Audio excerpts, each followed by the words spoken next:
Quando a gente fala de texturização, um fato que faz com que a gente tenha um controle melhor em relação à forma que a textura vai se comportar é a sua projeção.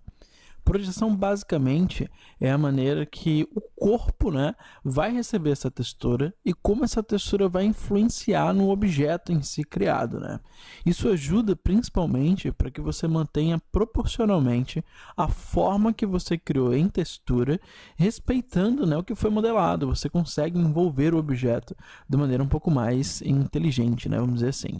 Então, para exemplificar para vocês, o pacote Adobe atualizando, mas para exemplificar para vocês, eu vou criar aqui um objeto plano, tá? Deixando aqui mais ou menos dessa forma, certo? Converter ele para polígono e vou estar criando um material em si, Então, dando duplo clique, eu tenho um material aqui pra gente, certo? Nesse material, na sua opção de cor, eu vou estar colocando, a questão da textura que eu quero trabalhar. Então, vou carregar essa textura aqui pra gente. Cadê? Funcionando aqui nos nossos arquivos. Certo? Vamos pegar a textura da própria situação aqui pra gente, Então essa textura PSD tá lá. Você já percebe aqui a textura, aquela mesma que utilizamos em vídeos anteriores, e vou estar aplicando no meu elemento. Você vai perceber que a textura ela se molda perfeitamente, E aqui no seu painel de atributos, você tem a questão da projeção e a forma que ela vai se comportar.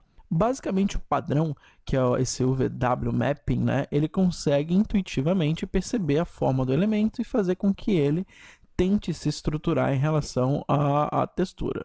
Porém, você tem outros perfis que você pode estar utilizando, como a projeção cilíndrica, que vai facilitar, por exemplo, você criar um encarte, um rótulo de um produto, algo parecido. Você tem a questão aqui de estar trabalhando com flat, o chapado.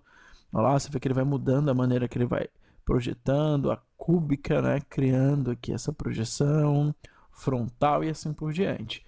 Mas para você ter um controle um pouco mais interessante, por exemplo, eu vou ter aqui a frontal, tá? Você vai perceber que aqui nas suas ferramentas de orientação você tem a questão do modo de textura, onde dessa forma você tem aqui a projeção, na sua tela e você pode estar manualmente reposicionando a maneira que essa textura vai se comportar. Em relação aqui ao seu posicionamento, eu posso trabalhar também aqui com a sua largura para que você mude a maneira que ela vai se comportar e assim por diante. Então, por exemplo, vamos botar aqui no automático, deixar dessa forma, posso ir redistribuindo aqui para a gente, trabalhando mais ou menos dessa maneira, posso estar mudando a escala aqui manualmente também, certo? Como, de preferência, posso ir direto no painel de atributos e trabalhando no seu offset para o seu posicionamento, como em lente aqui, para a gente estar mudando a sua altura e a sua largura. Então, dessa maneira, em várias situações, você vai precisar realmente ter esse controle para determinar como a textura vai ser vinculada no elemento ou em partes do elemento.